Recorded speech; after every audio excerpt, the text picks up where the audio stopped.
Bonjour. Moi, la phrase de l'Évangile qui me parle beaucoup et qui me porte au quotidien, issue de la parabole des talents, « Ce que tu as reçu comme don, offre-le ». Je vais commencer par un petit témoignage personnel. Moi, si je devais résumer mon parcours en une phrase, je dirais que j'ai longtemps vécu à côté de moi-même, en cochant beaucoup de cases, jusqu'au jour où un cancer m'a sauvée.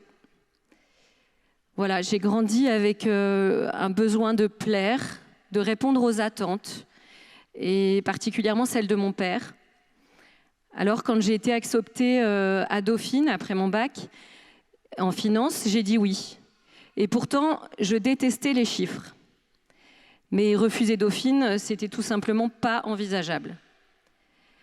Une fois que j'ai été diplômée, j'ai rejoint BNP Paribas en Chine, pas par une passion pour l'Asie ni pour la finance, vous l'aurez compris, mais parce que ça faisait bien sur un CV. Puis retour à Paris, on me propose un poste au siège de BNP Paribas. J'ai 28 ans et alors que je suis en période d'essai pour ce poste, on m'annonce que j'ai un cancer.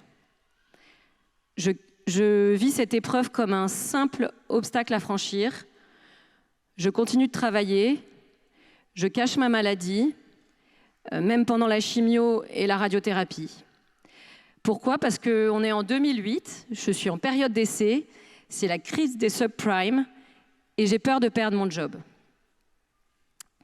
Voilà, ma carrière se poursuit, les réorganisations s'enchaînent, on me propose des postes de plus en plus prestigieux, mais moi je me sens de plus en plus perdue. J'ai le sentiment d'être comme un pion qui est déplacé au gré des besoins, des réorganisations et des insomnies qui s'étaient installées dans ma vie depuis maintenant plusieurs années se font de plus en plus présentes. À 34 ans, je rentre de congé à maternité après la naissance de notre deuxième enfant et j'apprends que j'ai un nouveau cancer.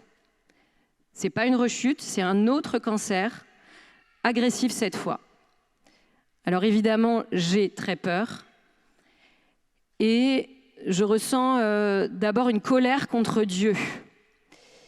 Pourquoi encore moi ? Voilà. Et puis une phrase lue dans un livre quelques jours plus tard vient m'apaiser. Cette épreuve est un message d'amour pour transformer ma vie. Et je comprends alors que Dieu, comme un père patient, a eu besoin, sans doute parce que j'ai la tête dure, de 2 secousses pour me réveiller. J'ai senti qu'il me faisait confiance pour transformer cette épreuve en une nouvelle naissance avec sa grâce. Je me lance alors dans un travail intérieur avec cette question, qu'est-ce que je dois changer dans ma vie pour être en vie ? Voilà, qu'est-ce que je dois changer dans ma vie pour être en vie ?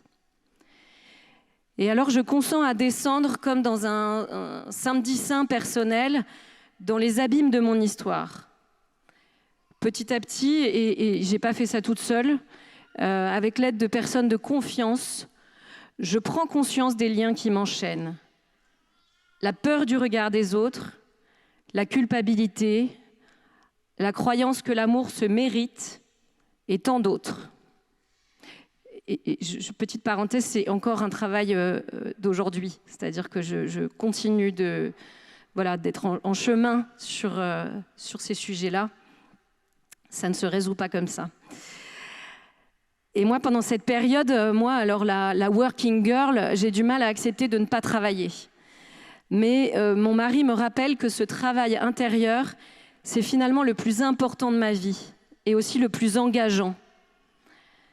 Après de longs mois de discernement et encouragée par mes proches à nouveau, par un désir intérieur qui grandit, je décide de m'inscrire à une formation de coach professionnel. Et pourtant, à nouveau, j'ai peur. J'ai peur d'être une énième coach de plus sur le marché, peur du regard des autres, mais mon désir dépasse ces peurs. Alors, je me jette à l'eau. Le premier jour de la formation, et pour la première fois depuis longtemps, je me sens à ma place. Alors, je décide de fêter ça seule, en dînant dans un restaurant étoilé. Et pour une fois, je n'ai pas peur qu'on me juge, qu'on m'observe. Voilà, je n'ai pas peur du regard des autres. Je suis en train de goûter à cette joie. J'ai ce sentiment-là de goûter à cette joie. Et pendant la formation, on nous demande d'écrire notre mission de coach. Voici la phrase que j'écris. Je veux aider chaque personne à prendre conscience de ses talents pour qu'elle puisse être libre et heureuse dans sa vie professionnelle. Et quelques jours avant cette session apparaît, en préparant avec François et Maëlys, j'entends François dire que cette session vise à vous rendre libre et heureux. Je trouve que c'est un très joli clin d'yeux. Pendant la formation, toujours, on nous demande de choisir un coach parmi les participants. Et le lendemain, je me réveille avec une intuition forte qu'il faut que je choisisse Alexis. Quelques semaines plus tard, lors d'une retraite de couple, je retrouve Alexis et découvre qu'il est catholique. Encore un très joli clin d'yeux. Alexis me fait découvrir un outil de connaissance de soi autour des talents, justement. Je me forme à cet outil et je comprends petit à petit que ce sont nos lieux de souffrance qui peuvent parfois devenir nos lieux de fécondité. C'est parce que moi, j'avais souffert de ce désalignement dans ma vie professionnelle qu'a pu grandir en moi ce désir d'apporter au monde ce dont j'avais personnellement manqué, donc cette compréhension de la singularité de la personne au travail et dans ce qu'elle a plus largement à offrir au monde. Alors, en parallèle du lancement de mon activité, nous espérons avec mon mari pouvoir avoir un 3e enfant, mais il ne vient pas. Un jour, un prêtre me dit qu'il me voit comme un arbre, porter beaucoup de fruits, mais différemment de ce que j'imagine. Pardon. Voilà, c'est difficile pour moi, cette période-là. Alors sur le moment, moi je suis très obstinée, encore une fois, vous l'aurez compris, j'ai la tête dure, je le prends assez mal. Et je continue de m'accrocher à ce désir d'enfant qui ne sera finalement jamais exaucé. Mais les paroles du prêtre prennent tout leur sens lorsqu'à la fin de l'accompagnement d'une femme qui a 55 ans, celle-ci me fera le plus beau des compliments en me disant « Tu n'imagines pas à quel point tu as contribué à me donner la vie. »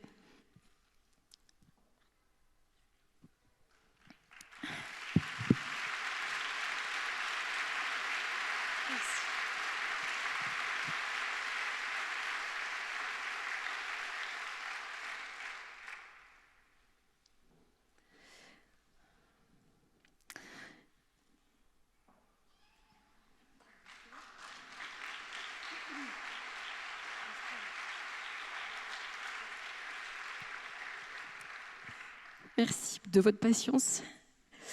Je crois pouvoir dire que j'ai vécu une véritable conversion grâce à ce 2e cancer, d'une obéissance extérieure à une liberté intérieure, de la contrainte au consentement à l'amour du Père et à la joie véritable. Et je touche du doigt tous les jours la phrase que m'avait dite le prêtre qui m'avait accompagnée pendant la maladie. Le Seigneur vous réserve une somme de belles choses. Aujourd'hui, je vis mon métier en collaboration avec l'Esprit Saint. Je lui confie chaque séance. Je l'appelle à l'aide dans les moments difficiles. Parfois, il me souffle des idées que je n'aurais jamais eues seule. Et je dis même qu'il peut aller jusqu'à gérer mon agenda lorsque je l'appelle à l'aide au début d'une journée trop dense. Il m'arrive de me poser la question, est-ce que j'aurais souhaité ne pas vivre ces épreuves et continuer ma vie d'avant ? La réponse est clairement non, car c'est grâce à cette traversée du désert que j'ai compris combien le Seigneur voulait ma joie.